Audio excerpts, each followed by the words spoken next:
Marahil nakakabilib nga ang bagong maxi scooter na dumating ngayon sa bansa dahil sa panalo nitong mga katangian mula sa external na disenyo hanggang interior specs and features na meron nito. Ang bagong QJ Fortress 160 na sobrang high-tech na talaga. Pero hindi pa rin daw malalamangan ang dati ng pampatong literal pagdating sa pagandahan, palakasan, pormahan, pabruskuhan at pagiging popular. Ang Yamaha NMAX na ngayon ay inaasahan ng dumating sa bansa. Sa panibagong update na naman ito na ginawa ng mas malakas, modern, cool at very elegant. Pero paano kung ang dalawang ito ang magkakatapat ngayon sa kalsada ng Pilipinas? Magugustuhan mo pa ba ang Yamaha NMAX o QJ Fortress pag nalaman mo ang bawat kainan at mas magandang parte ng bawat isa na ikukumpara natin ngayon? Kasama ng kabuuang presyo ng mga ito. Pero bago yun, syempre, kung bago ka pa lamang po dito sa akin channel, baka naman kabigyan po naman like, subscribe button pa rin ang notification bell para naman matita lagi sa mga video na gagawin ko pa. Alright, simulan na natin to!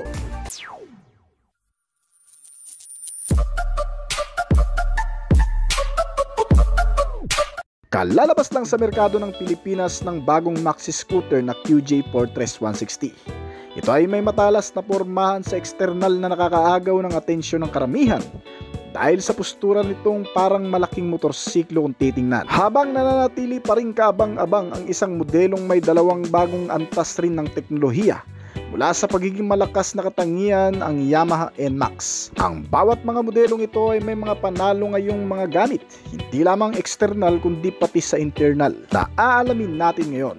Well, unahin na natin tong QJ Fortress 160. Bagong-bago pa lamang sa karamihan ng modelong ito.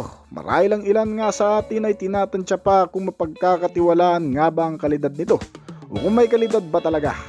Bukod sa nagmula sa hindi masyadong pamilyar na brand, ito rin ay masyado pang misteryoso sa karamihan na parang may itinatago pang hindi malinaw sa lahat. Kaya naman para lubos na maunawaan ay iisa-isain natin ang bawat nilalaman. Kagaya na lamang ng mga ilaw nito. Meron itong headlamp na naka-LED type projector na naklase na sinamahan pa ng LED type daytime running light at mga naka-vertical line shape na mga turn signal light indicator na naka-LED na rin. Pati na rin ang mga ilaw nito sa likuran kaya naman magandang visibility din ang magagawa nito sa madidilim. Samantala ang Yamaha NMAX Turbo naman, bagamat wala pa sa bansa ay nananatili pa ring number 1 option ng karamihan. Ay mayroon ding bagong disenyo ngayon sa frontal face. Nilagyan din ito ng center headlamp na naka-projector LED type na, kasama ang iba pang mga ilaw nito sa headlamp at ang daytime running lamp.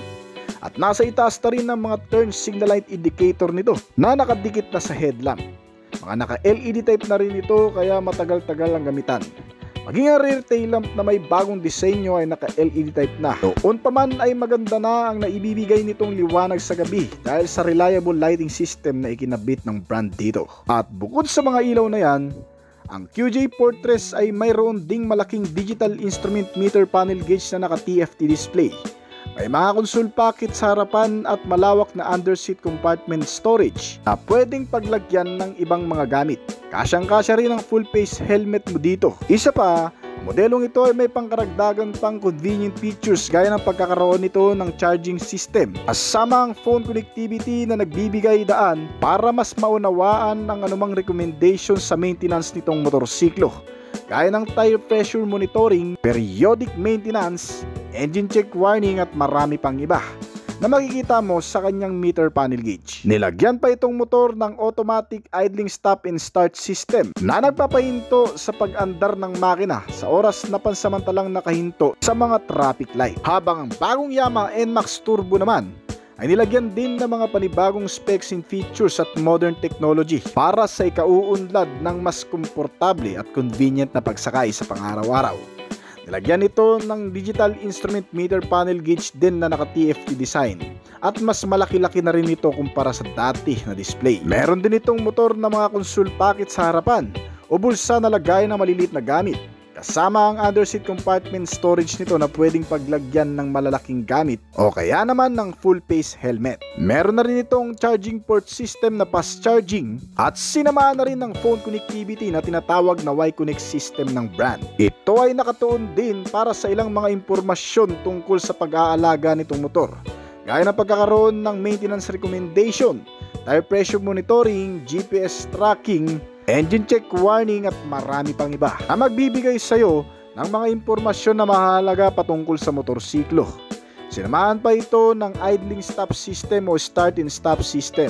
Gaya ng sa Fortress 160, ito ay automatic ding nagpapatay ng takbo ng makina sa oras na nakahinto pansamantala sa mga traffic. Pagdating sa bagay na yan, ang dalawang motorsiklong ito ay walang halos na pinagkaiba. Kaya mapunta naman tayo sa mga safety and security features ng bawat isa. Ang QJ Fortress ay nilagyan ng keyless entry o smart keyless na. Sinamahan ito ng anti-theft alarm at answer back key system for security. Hindi basta-bastang magagamit o mapapagana ang motor kapag wala ang transmitter key dahil hindi ito gagana ng kusa. Nilagyan pa ito ng side stand kill switch na sa oras na nakababa ito ay hindi mo basta-bastang mapapagana itong motor. Kasama na rin dyan ang ilan pang mga safety features na meron dito, gaya ng pagkakaroon nito ng anti-lock braking system o ABS na naka-dual channel na. Sinamahan pa ito ng traction control system para mas ma-maintain ang stability lalo na sa mga off-road condition. At pagdating naman sa Yamaha NMAX, kagaya ng QJ Fortress 160, ito ay sinamahan din ng smart keyless entry na rin. May answer back key system at anti-theft alarm. Secured ka dito kasi hindi mo basta-basta mapapagana ang motorsiklo kahit gamitan mo ng electrical wiring para mapagana ito. Nilagyan din ito ng side stand kill switch at tumutulong din para maiwasan ang pagpapatakbo nitong motor habang nakababa itong side stand. Ibig sabihin para din ito sa mga makakalimuting itaas ang side stand bago patakbuhin itong motor. Sinamahan pa ito ng ABS o anti-lock braking system na nag-a-unlock sa maigpit na kapit ng brake sa oras na magagamit mo ito sa mga biglaang pagpipreno o yung mga emergency braking. Meron din itong bagong Yamaha NMAX Turbo na traction control system para mas ma-maintain din ang stability gaya ng sa QJ Fortress. Tapos na tayo sa mga modern features ng dalawang maxi scooter na ito. Mapunta naman tayo sa chassis and suspensions. Ang QJ Fortress ay mayroong front suspension na telescopic fork habang may swing arm with dual shock absorber and coil spring at may preload adjustable. Depende sa mga ikakarga mong bigat sa motor o kaya naman maidadaan mo sa anong kondisyon ng kalsada para mas ma-maintain ang magandang maneuverability nitong motor. Habang ang Yamaha NMAX naman ay nilagyan din sa front suspension ng naka-telescopic fork at rear suspension na swing arm, dual shock absorber with coil spring at may kasama na ring sub-tank o baso. Ang sub-tank na nakalagay sa rear suspension nito ay tumutulong para mas mapaganda ang bawat bounce o laro ng suspensions, lalo na kung may dadaan ito sa malulubak. Kaya naman advantage sa motorsiklo ang magkaroon nito dahil talagang nagwo-work din siya. Ang Yamaha NMAX ang mas nakalalamang sa mga suspensions kung pagmamasdan. Pagkatapos niyan, mapunta naman tayo sa bawat sukat ng mga gulong nito. Ang QJ Fortress ay may front tire size na 110 by 70 R14, habang ang rear tire size nito ay 130 by 70 R13. Meron itong magandang design ng aluminum cast sa wheel at naka-tubeless ang gulong. Habang ang Yamaha NMAX ay may front tire size na 110 by 70 R13 at rear tire size na 130 by 70 R13. Naka-tubeless na rin ito na sinamahan ng alloy wheel mags. At pagdating naman sa braking system, ang dalawang maxi scooter na Yamaha NMAX at QJ Fortress ay nakakuha ng parehong naka-disc type sa front at rear pagdating sa braking system. Kaya ang bawat paghinto lalo na sa mga emergency braking ay maaasahan mo rin. At sa panguli ay mapunta naman tayo sa kabuuang detalye ng makina. Ito ang siguradong hinihintay din ng karamihan kung sino nga ba ang magwawagi pagdating sa palakasan. Ang QJ Fortress mga kaibigan ay pinapagana ng 160 cubic centimeter displacement capacity. Naka single cylinder, 4-stroke, single overhead camshaft at naka 4 valves na makina. Nilagyan ito ng cooling system na liquid cooled type at fuel supply na injected. At sinamahan pa ng hybrid capability power sa makina. Isang sistema na kung saan tumutulong din para mas mapatipid ang konsumo ng gasolina. Sa oras na mabit nito, ang takbong 60 km per hour pataas, na kung saan nagbibigay dito ng extra power o torque para ma-maintain ang pagpapatakbo sa motorsiklo. Kaya naman dahil dito mga kaibigan, itong bagong maxi scooter ay may average fuel consumption na 45 km per liter. Malaki na rin ang fuel tank capacity nito na may liters ang full tank, kaya malayo-layo na rin ang mararating mo gamit itong bagong scooter. At pagkatapos niyan, ito ay kinabit naman sa isang automatic transmission type na naka-CVT na kayang magpalabas ng maximum output na 16.1 horsepower sa kada 8,500 RPM at 15 Nm ng torque naman sa kada 6,000 revolution per minute. Ang average top speed nitong motor ay umaabot ng hanggang sa 115 km/h, habang itong bagong Yamaha NMAX Turbo naman ay nilagyan ng 155 cubic centimeter displacement capacity tulad ng sa previous model nito, pero mas lumakas na raw ito sa dati. Kasama ang pagkakaroon nito ng Blue Core technology na nag-e-enhance sa maximum torque at RPM nito, na nagpapawala din ng dragging at mas nagpapaganda ng fuel economy. Naka single cylinder, 4-stroke, single overhead camshaft at 4 valves. May fuel injected type sa fuel supply at liquid cooled type naman sa cooling system. Nilagyan din itong bagong modelo ng turbo sa makina o nagbibigay ng extra lakas sa oras na kinakailangan. Gaya ng sa Fortress, ito ay may pangkaragdagang pwersa kapag nabit nito ang pinakamataas na RPM. Kaya naman pagdating sa fuel consumption, ay kaya nitong umubos ngayon ng 1 litro sa loob ng hanggang 40 km na layo. Meron itong 7.2 to 7.5 liters na fuel tank capacity. Mas maliit ito kumpara sa QJ Fortress. Habang nakakonect naman ang bagong makina nito sa bagong transmission din na tinatawag na YECVT sa dating naka-ordinary type lamang. Ang bagong transmission type ay kayang mag-produce ng maximum output na 15.3 horsepower sa kada 8,000 revolution per minute. Habang ang maximum torque naman nito ay 14.2 Nm naman sa kada 8,500 RPM. Itong modelo ay kayang mag-beat ngayon ng kabuuang bilis ng hanggang sa 120 km/h. Well, sa bagay na yan, nakita naman natin na parehong upgraded na ang kabuuang detalye ng mga makina nito. Kaya naman kung pagmamasdan, hindi mo masasabi rin kung saan nga ba dito ang mas nakalalamang.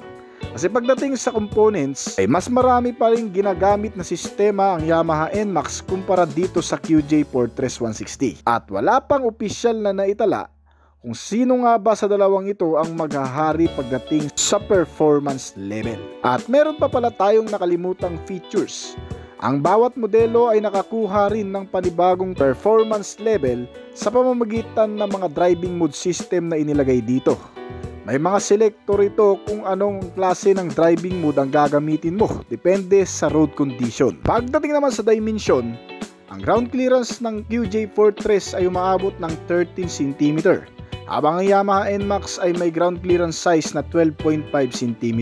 Ang QJ Fortress ay available na sa Philippine market sa iisang variant lang at wala nang pagpipilian. Ito ay nagkakahalaga ng 149,900 pesos sa Philippine market. Habang ang Yamaha NMAX naman ay hindi pa available sa Philippine market. Inilalabas pa lamang ito sa bansang Indonesia na may 3 klaseng variant na pagpipilian.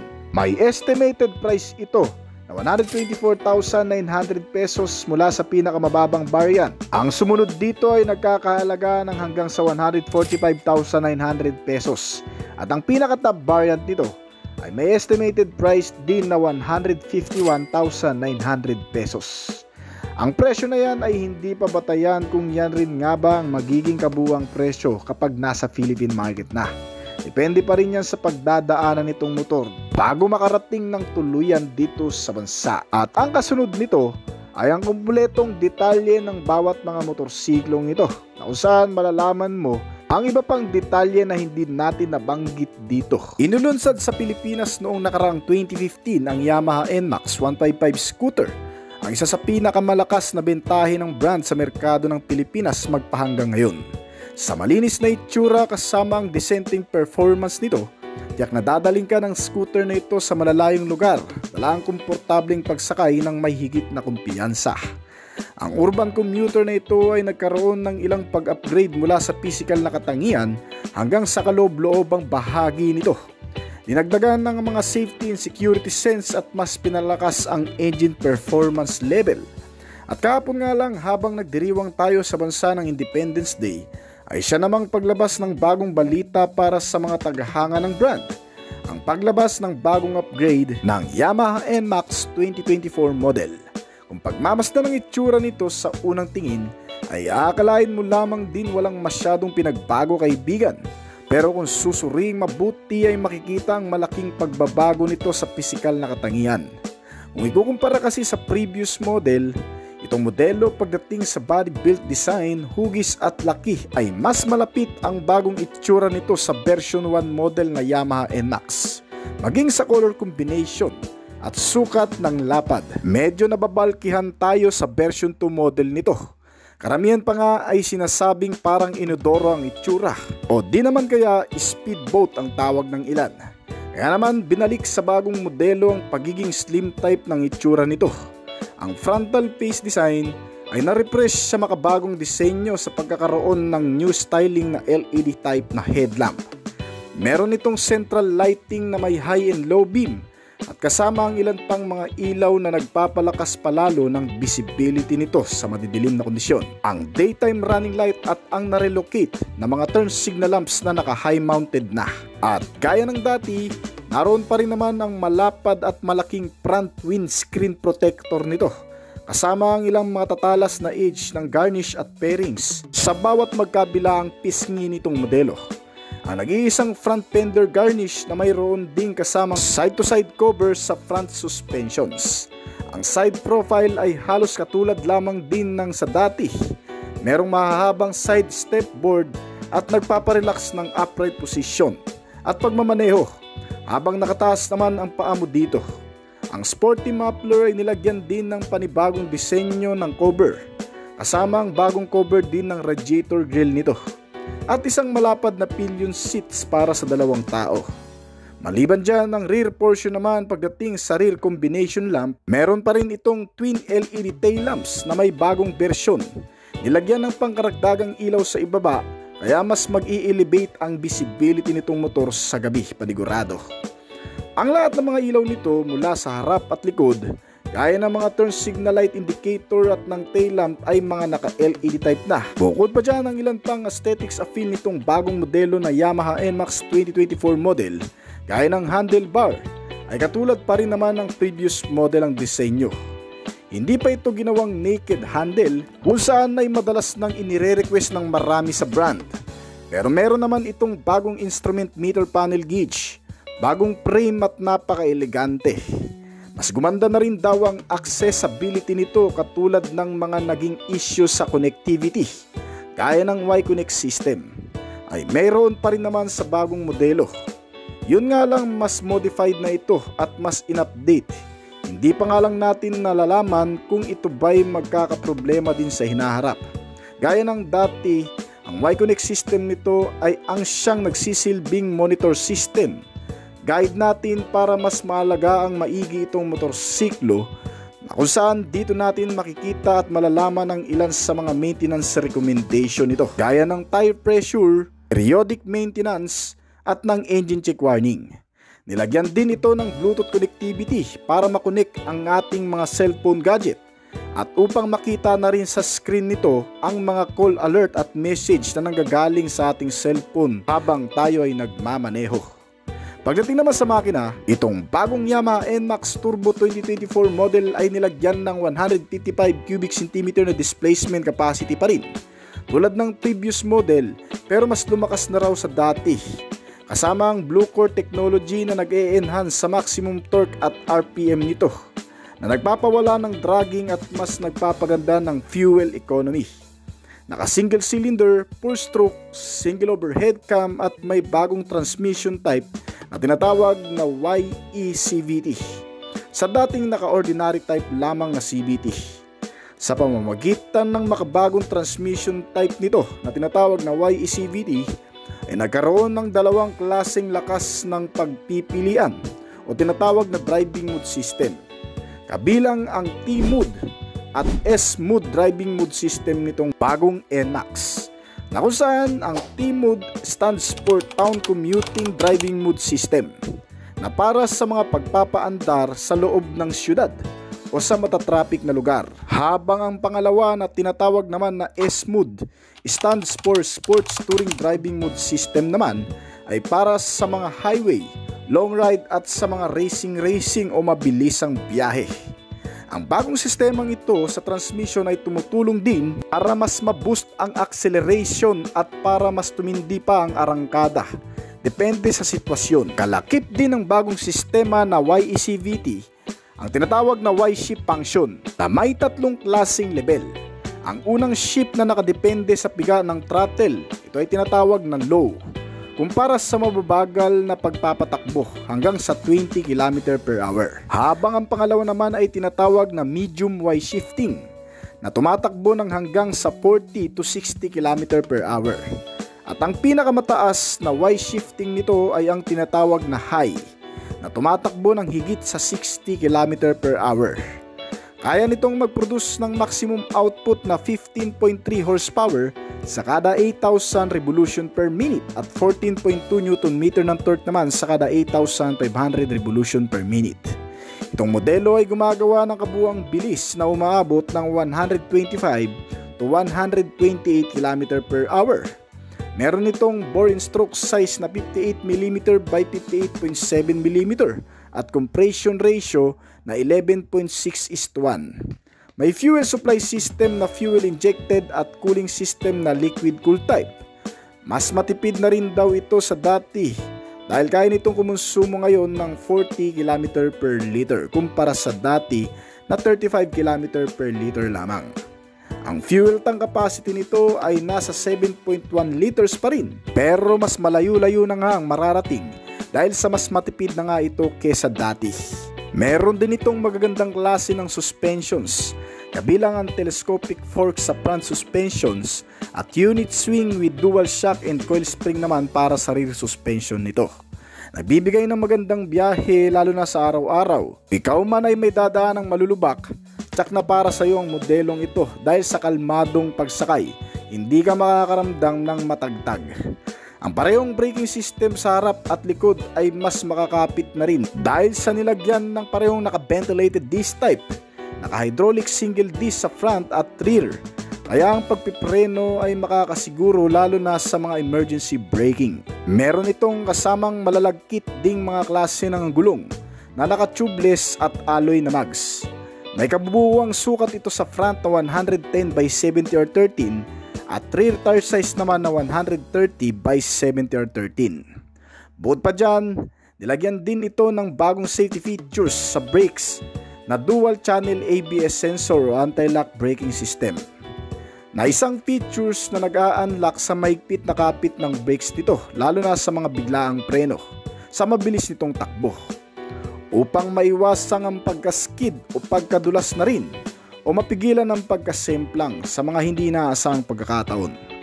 Sinamahan din ito ng traction control system para mas mapanatili naman ang stability, lalo na kung maidadaan mo ito sa malulubak na klase ng kalsada o di naman kaya yung matutubig o madudulas. Pinabalanse kasi nito ang bawat ikot ng harap at likod na gulong nito, na kung saan nagbibigay dito ng magandang stability sa kahit anumang klase ng kalsada. At bukod pa dyan, meron din itong mga bulsa o console pocket sa harapan na lagayan ng maliliit na gamit. Kasama rin ang USB port charging system na pagcha-charge dyan ng iyong cellphone gadget. Pwedeng-pwede ito sa mga rider na araw-araw ginagamit ang motor para sa pagdi-deliver. Meron din itong malaking underseat compartment storage na kung saan kasyang-kasya ang full face helmet mo dito at may extra space pa para sa gloves at kapote.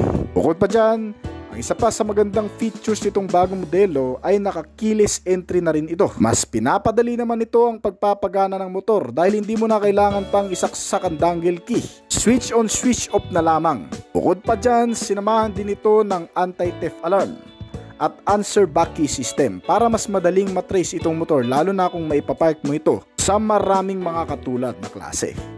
Itong bagong Yamaha NMAX 2024 model ay nilagyan din ng engine start and stop system o idling stop na tinatawag, na kung saan tumutulong din sa pagtitipid nito kumonsumo ng fuel. Habang nakahinto pansamantala ang motor ay kusang titigil ang makina nito at kusa ring gagana kapag pinihit mo na ang throttle. Sinamahan din ito ng engine side stand kill switch, kaya mas kumpleto na ang safety features nito mga kaibigan. Itong bagong Yamaha NMAX Turbo 2024 model ay may bago ring dimension. Pagdating sa kanyang haba, ito ay may sukat na 193.5 cm. Pareho lang ang haba nito sa dati na may 193.5 cm din. Maging sa lapad nitong bagong Yamaha NMAX na may 74 cm ay katulad din ng sa dati na 74 cm. Ngunit ang taas nitong bagong motorsiklong scooter ay umaabot ngayon ng 120 cm habang may sukat naman ang taas sa dati ng 116 cm. Ang bigat nito ay mas mabigat din sa dati na umaabot ng 135 kg.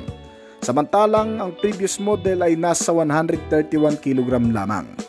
Ang seating height nitong Yamaha NMAX Turbo 2024 model ay may sukat na 77 cm habang may seating height naman ng previous model na 76.5 cm. Marahil isa ka rin sa nag-aabang sa pinakabagong update na Yamaha NMAX Turbo dito sa bansa na nagmula sa bansang Indonesia. Bago pa man tuluyang dumating ang motorsiklong ito, ay may bagong motorsiklo na naman tayo na talagang magugustuhan mga kaibigan. Isang bagong maxi scooter type na may 160cc ang capacity ng makina.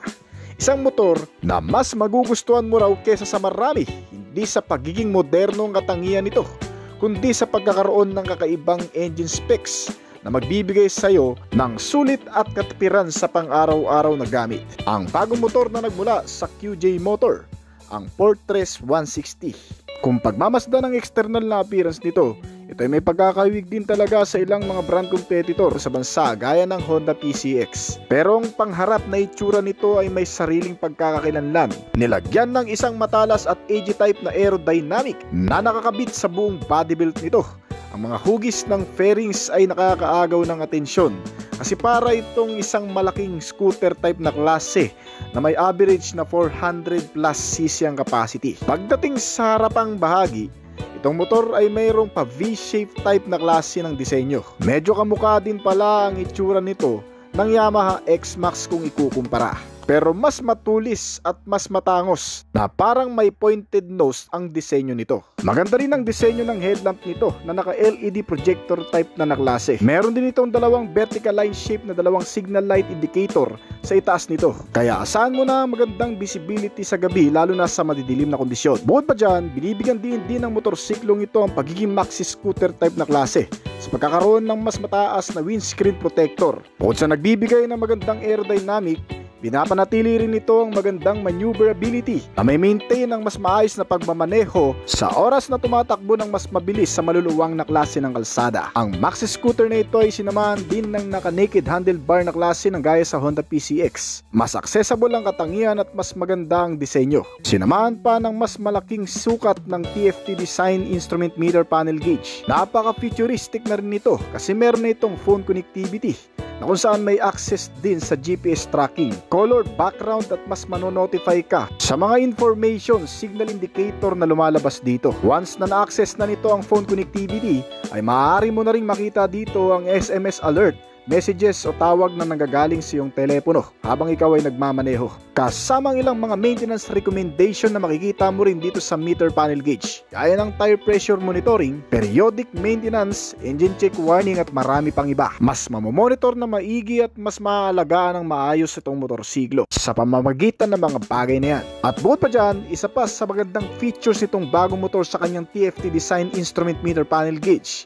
Once na na-access at na-connect na ang cellphone ay pwede mo rin itong mapanoodan ng mga video o pwede ka rin ditong mag-YouTube, Facebook at kung ano-ano pa. Kasama pa sa mga upgraded features nitong motor ay ang pagiging functionality kung saan maraming mga switch function na para sa mga related features gaya ng switch ng headlamp na may kasamang high and low beam, bypassing light switch, signal light indicator at navigator switch o remote ng kanyang instrument meter panel gauge para sa mga function nito. At ang isa pang maganda rito, may selector na rin ito para sa kanyang driving mode system. Sinamahan din itong motor ng built-in hazard lamp system na para sa mga visual sign o kaya naman mga emergency signal, lalo na kung ikaw ay bigla lang na manghihinto sa gilid ng kalsada. Ang motorsiklong ito pagdating naman sa kanyang ignition system, naka-smart keyless entry na rin ito na kung saan may kasamang anti-theft alarm at answer back key system. Medyo safe ang mga ganitong klaseng motor lalo na sa mga magtatangkang nakawin nito dahil hindi ito basta-basta mapapagana hanggat wala ang mismong transmitter key nito. At sa pagkakaroon nito ng dalawang driving mode system na tinatawag na standard mode at sport mode, na kung saan kapag na-activate mo ang sports mode nito ay magkakaroon ng additional torque at power. Ito siguro ang may totoong turbo power mga kaibigan kung magkataon man. Ang Maxi scooter na ito ay sinamahan pa ng ilang mga convenient features gaya ng pagkakaroon nito ng USB port charging system na fast charging na kung saan nakalocate sa loob mismo ng console pocket nito para lagayan ng gadget. Meron din itong dalawang mahabang side step board na sinamahan na rin ng built-in rubber cover para anti-slip o hindi ka madulas habang nakatapak dito. Nakaka-relax dahil pwede kang mag-upright position at taas ang dalawang paa mo habang nagmamaneho, na kung saan mas nagiging komportable ang pagsakay. Itong bagong Maxi Scooter Fortress 160 mga kaibigan ay sinamahan din ng isang malaking fuel tank capacity na may kargang 8 liters ang full tank. Kaya nitong kumonsumo ng mas matipid na paraan sa pamamagitan ng kakaibang makina na meron nito sa pagkakaroon ng fuel consumption na 40 to 45 km per liter. Kaya hindi lamang sa city maging sa long ride ay talagang mapapakinabangan mo ng maigi. Ang ilan pang sistema na meron nito